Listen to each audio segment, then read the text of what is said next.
ये हमला केवल व्लादिमीर पुतिन पर हमला नहीं है, बल्कि रूस तो इसे अपने देश की संप्रभुता पर हमला मान रहा है। रूस के तेवर तल्ख हैं। पुतिन के दफ्तर की तरफ से साफ कह दिया गया है कि इस हमले का जवाब दिया जाएगा और अगर ऐसा हुआ तो विश्व युद्ध छिड़ने में देर नहीं लगेगी। रूस कई बार यह संकेत दे चुका है कि अगर जरूरत पड़ी तो वो यूक्रेन में परमाणु बम के इस्तेमाल से नहीं झिझकेगा। लेकिन जब ये बयान दिए गए थे उस वक्त तो जंग केवल यूक्रेन में चल रही थी, जबकि अब तो जंग मॉस्को में पहुंच चुकी है, वो भी रूस के राष्ट्रपति व्लादिमीर पुतिन के दफ्तर तक। ठीक छत के ऊपर उड़ रहे ड्रोन को गिराने का दावा करने के बाद क्रेमलिन का गुस्सा उसके बयान में साफ दिखा। पुतिन के दफ्तर ने साफ कहा कि ये एक आतंकी हमला है जिसका मुंह तोड़ जवाब देने का पूरा अधिकार रूस के पास है। जिसका मतलब साफ है कि अब तक यूक्रेन में जो जंग धीमी रफ्तार से चल रही थी उसका रुख अब पलटने वाला है। यूक्रेन में अब रूस की फौज जेलेंस्की को जवाब देने में अपनी पूरी जान लगा देगी और यूक्रेन के शहरों पर पुतिन की मिसाइलें कहर बनकर गिरेंगी। माना जा रहा है कि मॉस्को पर हुए हमले का जवाब कीव को निशाना बनाकर दिया जा सकता है। मतलब ये कि जेलेंस्की को टारगेट बनाने की कोशिश हो सकती है। हालांकि पुतिन के जवाब का मतलब यूक्रेन भी अच्छी तरह समझता है। यही वजह है कि मॉस्को से आए जवाब के कुछ ही देर में यूक्रेन की तरफ से बयान आया और रूस के दावे को गलत बता दिया गया। मतलब ये कि यूक्रेन ने इस तरह के किसी ड्रोन अटैक में हाथ होने से इनकार कर दिया। यहाँ तक कि रूस पर झूठा प्रोपेगेंडा चलाने का आरोप भी लगा दिया गया। लेकिन सफाई देते देते यूक्रेन के एक सांसद से गलती हो गई और उन्होंने पुतिन को उकसाने वाला एक बयान दे दिया। उन्होंने ये तो कहा कि इस हमले में यूक्रेन का हाथ नहीं है, लेकिन यह भी कह दिया कि अगर पुतिन की मौत की खबर आएगी तो सुनकर उन्हें अच्छा लगेगा।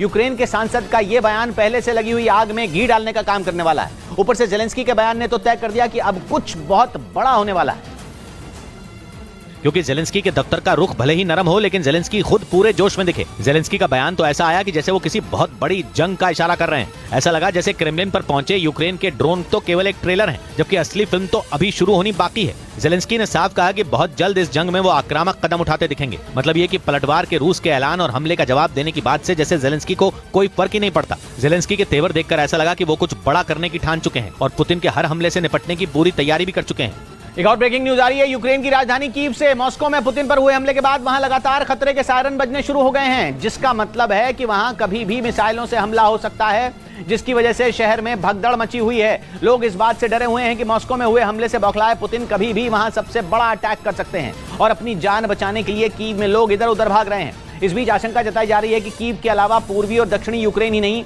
बल्कि वहां के सभी शहरों पर खतरा मंडरा रहा है, क्योंकि गुस्साए पुतिन एक साथ सभी शहरों पर मिसाइलें बरसा सकते हैं। जनक दवे हमारे साथ जुड़ रहे हैं। जनक, क्या खबर आ रही है कीव से? देखिए किशोर, लगातार वहाँ पर की पहले जो उनका ऑफिशियल रेसिडेंस है वहाँ पर लोगों